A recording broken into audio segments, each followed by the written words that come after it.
Assalamualaikum warahmatullahi wabarakatuh. Nama saya Rizka Biologis NPM 17110016. Di sini saya akan memaparkan hasil proposal bab 1, bab 2, bab 3 saya yang berjudul Pengaruh Pembelajaran Daring pada Masa Pandemi COVID-19 terhadap Hasil Belajar Siswa Materi Klasifikasi Makhluk Hidup di kelas 7 MTS Darul Istiqomah.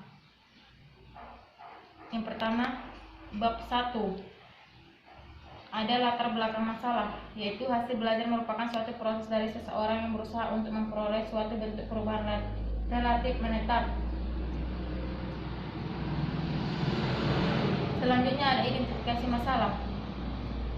Ada 3, ada 5. Yang pertama, hasil belajar biologi siswa di kelas MTS Darul Istiqomah masih rendah. 2. Biologi adalah salah satu pembelajaran yang dianggap pembelajaran yang kurang menarik oleh siswa di kelas 7 MTS Darul Istiqomah, khususnya materi klasifikasi makhluk hidup. 3. Guru kurang berperan dalam pembelajaran daring selama COVID-19. 4. Rata-rata nilai ulangan harian siswa masih di bawah KKM. 5. Kurangnya pemantauan siswa selama pembelajaran daring selama COVID-19. Selanjutnya ada pembatasan masalah, yaitu berdasarkan latar belakang dan identifikasi masalah di atas, banyak faktor mempengaruhi hasil belajar siswa di kelas 7 MTS Darul Istiqomah. Seharusnya semua faktor perlu dilakukan penelitian mendalam agar penelitian lebih terarah dan tidak simpang siur dari apa yang menjadi permasalahannya. Selanjutnya ada perumusan masalah, yaitu ada 2 yang pertama, bagaimana gambaran pembelajaran daring pada masa pandemi COVID-19. Materi pokok klasifikasi makhluk hidup di kelas 7 MTS Darul Istiqomah. 2. Bagaimana gambaran hasil belajar biologi siswa-siswa menggunakan pembelajaran daring pada masa pandemi COVID-19. Materi pokok klasifikasi makhluk hidup di kelas 7 MTS Darul Istiqomah. Selanjutnya ada tujuan dan manfaat penelitian. Yang pertama, tujuan penelitian. Ada 2, yaitu yang pertama, untuk mengetahui gambaran pembelajaran daring pada masa pandemi COVID-19. Materi pokok klasifikasi makhluk hidup di kelas 7 MTS Darul Istiqomah. 2. Untuk mengetahui gambaran hasil belajar biologi siswa-siswa menggunakan pembelajaran daring pada masa COVID-19. Materi pokok klasifikasi makhluk hidup di kelas 7 MTS Darul Istiqomah. 2. Manfaat penelitian. Ada 4. Yang pertama, bagi siswa, membantu dalam meningkatkan hasil belajar siswa agar lebih maksimal. Bagi sekolah, sebagai bahan masukan bagi sekolah untuk memilih model pembelajaran yang lebih mengaktifkan siswa dalam proses belajar mengajar. 3. Bagi peneliti, sebagai masukan dalam memperluas wawasan dan bermanfaat sebagai guru untuk diterapkan di lapangan. Bagi guru, sebagai untuk mengetahui gambaran pembelajaran daring merupakan salah satu cara belajar yang tepat dalam mengajar untuk mengatasi penyebaran virus pada saat pandemi COVID-19. Bab 2. Landasan teoritis dan pengajuan hipotesis. Landasan teori. Yang pertama, pengertian hasil belajar. Hasil belajar merupakan perubahan perilaku secara keseluruhan yang mencakup kemampuan kognitif, efektif, fisikomotorik, kecakapan informasi dan pengertian, serta bukan hanya salah satu aspek potensi kemanusiaan, akan tetapi hasil pembelajaran yang dikategorikan secara tidak terpisah, melainkan satu kesatuan dan tidak dapat dipisahkan. Selanjutnya ada faktor-faktor mempengaruhi hasil belajar. Bagi belajar merupakan serangkaian kegiatan atau perbuatan yang berhubungan dengan banyak faktor. Jenis-jenis hasil belajar. Dalam proses belajar, pembelajaran untuk mengetahui, meningkatkan, dan tidaknya suatu proses belajar tersebut dapat diketahui dari evaluasi siswa yang di akhir pembelajaran.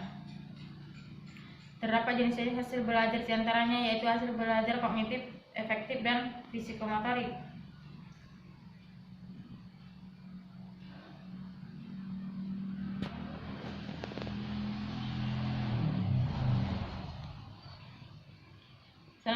Selanjutnya ada materi klasifikasi makhluk hidup. Makhluk hidup adalah makhluk ciptaan Tuhan yang memiliki ciri-ciri kehidupan.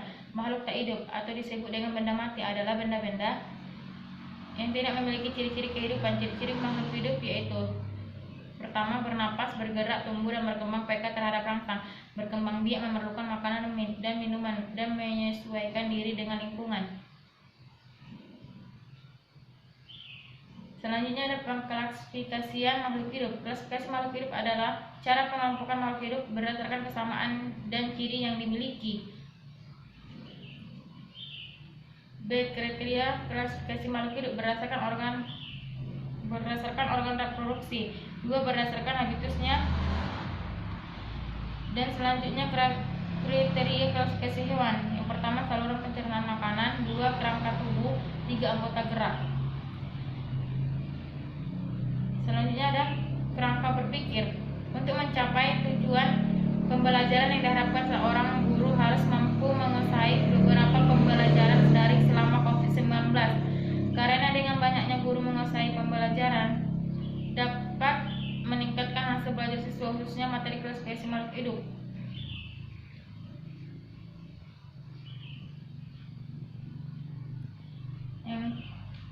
Selanjutnya ada hipotesis. Hipotesis adalah dugaan sementara yang mungkin benar dan mungkin salah, yang sudah diuji kebenarannya dari suatu penelitian yang dilaksanakan memenuhi persyaratan tertentu. Yang terakhir bab 3. Tempat dan waktu penelitian. Penelitian ini dilaksanakan di kelas 7 MTS Darul Istiqomah yang beralamat di Jalan Abrol, Kecamatan Parangsirimpuan Tenggara, Kota Parangsirimpuan. B. Metode penelitian. Metode penelitian adalah cara yang digunakan untuk penelitian dalam menggunakan data penelitiannya. Berdasarkan pendapat di atas dapat disimpulkan bahwa metode penelitian adalah cara yang digunakan peneliti dengan mengikuti aturan-aturan untuk memperoleh data dalam penelitiannya.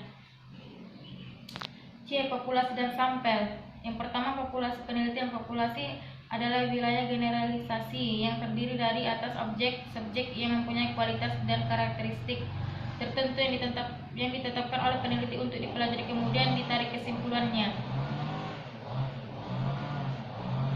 Yang kedua, sampel penelitian. Sampel adalah sebagai atau wakil populasi yang diteliti. Teknik pengambilan sampel adalah dengan menggunakan teknik random sampling.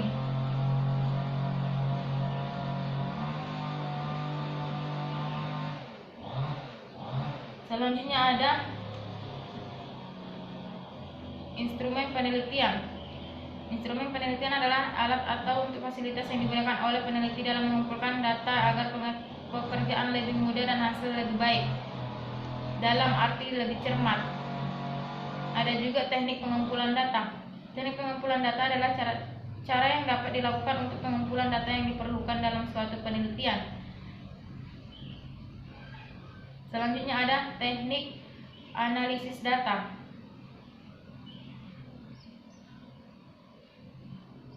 Analisis data ada analisis deskriptif, yaitu untuk memberikan gambaran tentang kedua variabel berupa mean, median, modus dan distribusi, frekuensi serta histogram.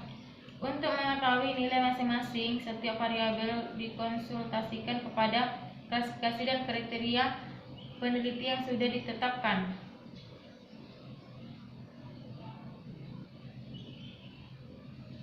Mungkin cukup sekian hasil pemaparan proposa bab 1, bab 2, bab 3 saya. Kurang dan lebihnya saya minta maaf. Saya akhiri dengan salam. Assalamualaikum warahmatullahi wabarakatuh.